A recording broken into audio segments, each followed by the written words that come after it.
I knew there was something fishy. We never got the cause of death. She's been murdered. And you think I did it. Hey! In celebration of the French Dispatch finally releasing, I thought I'd do a video surrounding the cinematography of Wes Anderson's last live-action film. It also happens to be the one that displays his vision in the most extravagant way.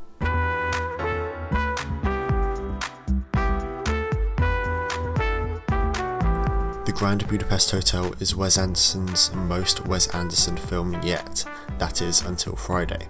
His notable use of symmetry, abstract use of aspect ratios, and distinct use of camera movement all add up to create one of the most visually striking films I've ever seen.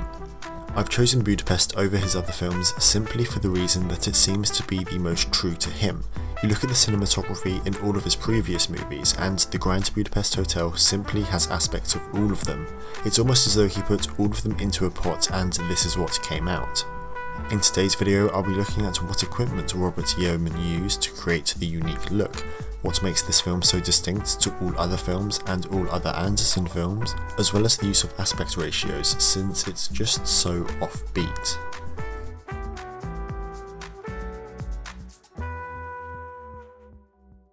As always, let's start with the equipment used. As with every other live-action film from Anderson, they opted to shoot on film, using the Aricam ST paired with Cooke S4 Varitals, Ingenue Optimo lenses, as well as anamorphic Techno Cooke primes for the 1960s scenes. As for the film stock, they opted for Kodak's Vision 3 200T.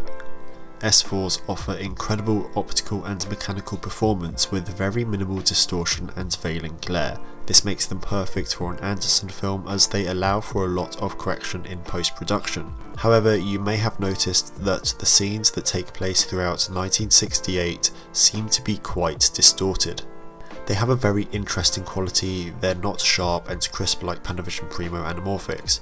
I was a little nervous about how they fell off at the edges. I think the 40mm was actually pretty soft in the lower centre. Cameramen don't like seeing that, but Wes embraced the imperfections of the lenses because of their distinct look. To talk about the film stock for a second, Wes Anderson is one of the few directors where if his films weren't shot on film, then it simply wouldn't feel the same, unless we're talking about his stop motion films. He opted to shoot on Kodak's Vision 3 200T, a tungsten balanced film stock, as well as one that has minimal grain and incredible flexibility in post. He also elected to shoot the French Dispatch on Vision 3 200T, and just from the trailers I know I'll have to make an entire video surrounding the cinematography when that has a Blu-ray release. Ultimately, in a film like this, it isn't about the equipment used, it's about the people behind the equipment. You could hand anyone off the street an Aricam ST with some Cooke S4s, but without Anderson and Yeoman and the production designers, you wouldn't have a film that looked like this. I go to bed with all my friends.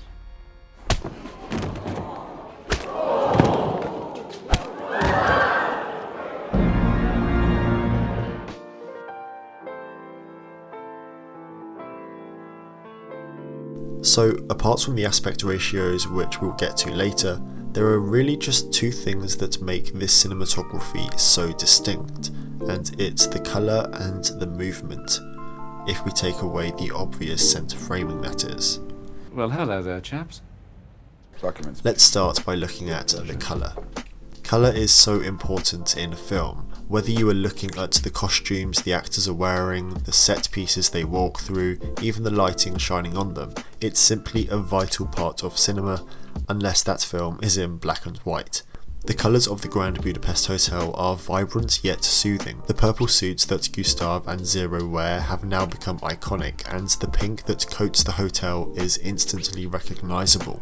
The colours throughout the hotel have been chosen to bring comfort to the guests.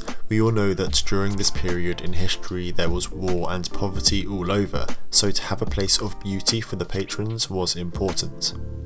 Looking at the other timelines, however, almost bring a sense of darkness. The colours are more matted and much more saturated. The pinks have been swapped for oranges, and whilst that is a warmer colour, it creates a feeling of disregard for the hotel, though Zero is still in his iconic purple. The first/final timeline is again very orange, however the opening and closing scene is extremely muted with a much cooler colour palette. Another director who is very much involved in the way their films look is David Fincher. I'd say he's probably the most comparable cinematography wise to Anderson, as whilst their styles are pretty much on opposite ends of the spectrum, they both have been perfected, even though Anderson doesn't care too much about precise, almost robotic movement. The tracking shot is iconic to any Wes Anderson movie, the most famous use of it probably being the long take in The Royal Tenenbaums, which I won't spoil just in case you haven't seen it, but it's used so well, it keeps us engaged in every scene that it is being used in, and it simply never gets boring. One of the things that I love about this film is how we always follow conversations. We move with the characters in a very stable manner, from the front, back, side, or even above. It just gives us such a unique perspective that we don't usually see, and whilst this isn't technically movement, the lens is still moving.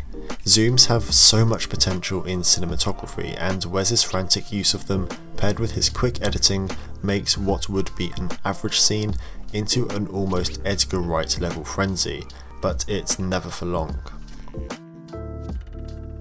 On the whole, simply everything about Anderson's style is what makes it distinct. I only chose two things that stand out to me, however they also happen to be what makes his films unique to him, along with a multitude of other things, but we can get to that next time. Methinks me breathes, me lost, me fears, said he. Holy shit, you got him!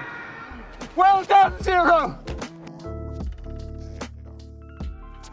There are three main aspect ratios in this film, 1.37 to 1, 1.85 to 1 and 2.35 to 1. For the scene set in 1985 they used the 1.85 to 1 ratio. Now this was a standard format in the 50s, so why was it used here? To be honest, I don't know, but 1985 and 1.85 to 1 share a couple of the same numbers, so maybe there's something there. If you do know, just leave a comment down below. Explaining 2.35 to 1 is much simpler. These scenes were set in 1968 and CinemaScope was replaced for widescreen in 67. As for 1.37 to 1, the Academy ratio was standardised in 1932, the same year that this film is set. So there's a great video by Carsten Rundquist, and I hope I pronounced that correctly, that goes over why 4:3 is such a great and unique aspect ratio, so I'm not going to spend too much time on that today, but I will say I love how it looks. This is a long quote by Robert Yeoman, but I think it gives a lot of insight into why they chose to use different aspect ratios. This aspect ratio opens up some interesting compositional possibilities. We often gave people a lot more headroom than is customary. A two-shot tends to be a little wider than the same shot in anamorphic. It was a format I'd never used before on a movie, and it was a fun departure. You can get accustomed to 1.85 or 2.40, to the point that the shots become more predictable. Nobody move! Everybody's under arrest. The Grand Budapest Hotel seems to be the film that started this movement of recent movies utilising the Academy aspect ratio, and whilst there have been some incredible uses of it in some other films, the original is always the best, 99% of the time. Bastard. This is disgraceful and it's beneath the standards of the Grand Budapest. I apologise on behalf of the hotel.